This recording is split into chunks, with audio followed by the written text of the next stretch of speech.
क्या इस देश के भीतर तमाम संवैधानिक संस्थाओं को डराया जा रहा है, धमकाया जा रहा है? सरकार की मर्जी से काम कीजिए, सरकार की मंशा के हिसाब से निर्णय दीजिए, फैसले दीजिए, नहीं तो परिणाम भुगतने के लिए तैयार रहिए। क्या इस तरह से काम किया जा रहा है?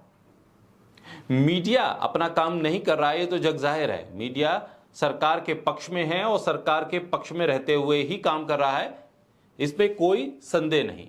लेकिन न्यायपालिका के हाल के 1-2 महीने में आए हुए तमाम फैसलों को अगर देखें तो ये सारे के सारे फैसले सरकार को झटका देने वाले, खासतौर पर केंद्र की सरकार, मोदी सरकार, बीजेपी के लिए एक बड़ा अचंबा और बड़ा झटका है जो सुप्रीम कोर्ट से आए हुए लगातार फैसले हैं। उन फैसलों ने बीजेपी की चुनावी रणनीति को बहुत हद तक प्रभावित कर दिया है।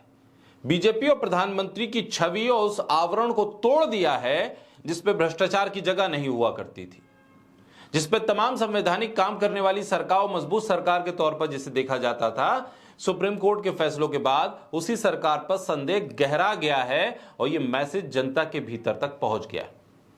ऐसे में प्रधानमंत्री कभी संभल की रैली से सुप्रीम कोर्ट के फैसले पर टिप्पणी कर देते हैं, तो कभी एक दक्षिण भारत के न्यूज चैनल को दिए इंटरव्यू में कह देते हैं कि चुनावी बॉन्ड पर आए फैसले को लेकर जो लोग खुश हो रहे हैं वो पछताएंगे। बोलता हिंदुस्तान पर मैं हूं आपके साथ बिरसा शाकिर अली बेग। प्रधानमंत्री मोदी ने दक्षिण भारत के एक चैनल को इंटरव्यू के दौरान चुनावी बॉन्ड पर पूछे गए सवाल के जवाब में जो कहा, उसे सोशल मीडिया पर धमकी के तौर पर देखा जा रहा।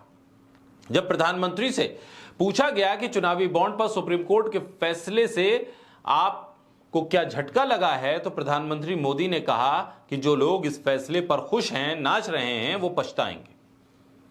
सोशल मीडिया पर लोगों की राय है कि ये सीजीआई को सीधे सीधे धमकी है कि वो पछताएंगे।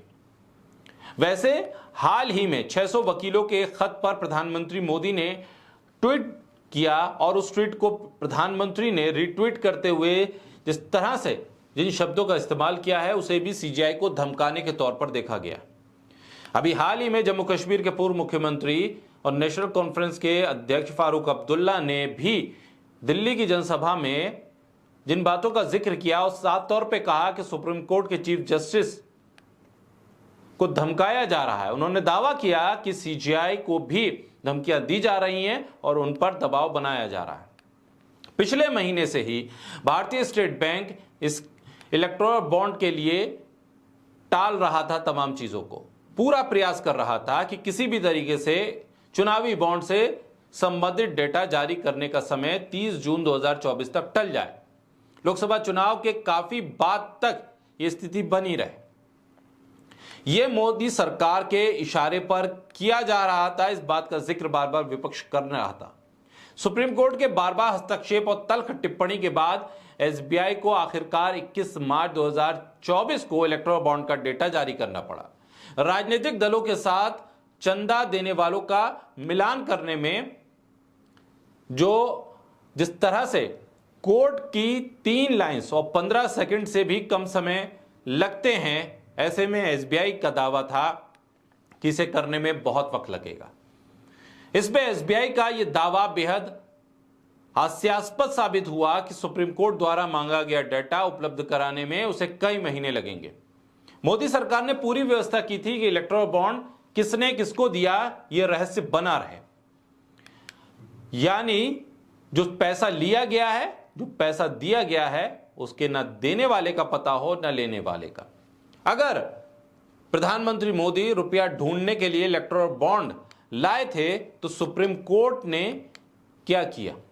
सरकारी वकील जानकारी देने का विरोध क्यों कर रहे थे?